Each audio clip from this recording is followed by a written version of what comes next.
ವಿದ್ಯಾವಂತ ಮೂರ್ಖರು. ಒಂದು ಹಳ್ಳಿಯಲ್ಲಿ 4 ಸ್ನೇಹಿತರು ವಾಸವಾಗಿದ್ರು. ಒಂದು ದಿನ ಉತ್ತಮ ವ್ಯಾಸಂಗಕ್ಕಾಗಿ ಕಾಶಿಗೆ ಹೋಗಬೇಕೆಂದು ಮಾತನಾಡಿಕೊಳ್ಳುತ್ತಿದ್ದರು. ನಾವೆಲ್ಲರೂ ನಾಳೆ ಕಾಶಿಗೆ ಹೊರಡೋಣ, ಏನು ಹೇಳುತ್ತೀರಿ? ಸ್ನೇಹಿತರೆ, ಉನ್ನತ ವ್ಯಾಸಂಗಕ್ಕಿಂತ ಸಾಮಾನ್ಯ ಜ್ಞಾನ ಮುಖ್ಯ. ಇಲ್ಲ ಇಲ್ಲ, ಉನ್ನತ ವ್ಯಾಸಂಗ ಮುಖ್ಯವಾದುದ್ದೇ. ನನಗೆ ಉನ್ನತ ವ್ಯಾಸಂಗದಲ್ಲಿ ಆಸಕ್ತಿ ಇಲ್ಲ. ಯಾಕೆಂದ್ರೆ ಸಾಮಾನ್ಯ ಜ್ಞಾನ ಮುಖ್ಯ. ನಾನು ಅಲ್ಲಿಗೆ ಬರೋಲ್ಲ. ಅವರಲ್ಲಿ 3 ಸ್ನೇಹಿತರು ಕಾಶಿಗೆ ವ್ಯಾಸಂಗಕ್ಕಾಗಿ ಹೊರಟರು. 4ನೇ ಸ್ನೇಹಿತ ಅವರ ಜೊತೆ ಹೋಗಲಿಲ್ಲ. ಕೆಲವು ವರ್ಷಗಳ ನಂತರ ಆ 3 ಸ್ನೇಹಿತರು ಹಳ್ಳಿಗೆ ಹಿಂದಿರುಗಿದರು. ಅವರು ಉತ್ತಮ ವ್ಯಾಸಂಗವನ್ನು ಮುಗಿಸಿದ್ದರು. ನಮ್ಮಂತಹ ವಿದ್ವಾಂಸರುಗಳಿಗೆ ಈ ಹಳ್ಳಿಯು ಯೋಗ್ಯವಾದುದಲ್ಲ. ನಾವು ನಗರಕ್ಕೆ ಹೋಗಿ ಕೆಲಸವನ್ನು ಹುಡುಕೋಣ.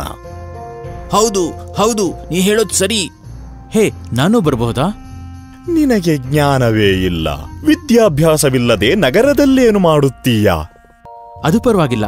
ನನಗೆ ಆ ಪಟ್ಟಣದಲ್ಲಿ ದುಡ್ಡು ಸಂಪಾದಿಸುವಷ್ಟು ಬುದ್ಧಿ ಇದೆ. ನಾನು ನಿಮ್ ಜೊತೆಗೆ ಬರ್ತೀನಷ್ಟೇ. ಆ 4 ಸ್ನೇಹಿತರು ನಗರಕ್ಕೆ ಹೊರಟರು. ನೋಡಿ ಸ್ನೇಹಿತರೆ, ಸತ್ತ ಸಿಂಹವೊಂದಲ್ಲಿದೆ.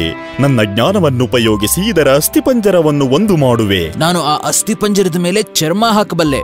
ನಾನು ಅದಕ್ಕೆ ಜೀವ ತುಂಬುತ್ತೇನೆ. ಹುಷಾರು, ಸಿಂಹಕ್ಕೆ ಜೀವ ಬಂದ್ರೆ ನಮ್ಮನ್ನೆಲ್ಲ ಸಾಯಿಸ್ಬಿಡುತ್ತೆ. ನಿನಗೇನೂ ತಿಳಿಯದು. ನಮ್ಮ ಪ್ರಯೋಗವನ್ನು ಹಾಳು ಮಾಡಬೇಕೆಂದೇ ಇದ್ದೀಯಾ? ಆ 3 ಸ್ನೇಹಿತರು ಪ್ರಯೋಗಗಳನ್ನ ಪ್ರಾರಂಭಿಸಿದರು.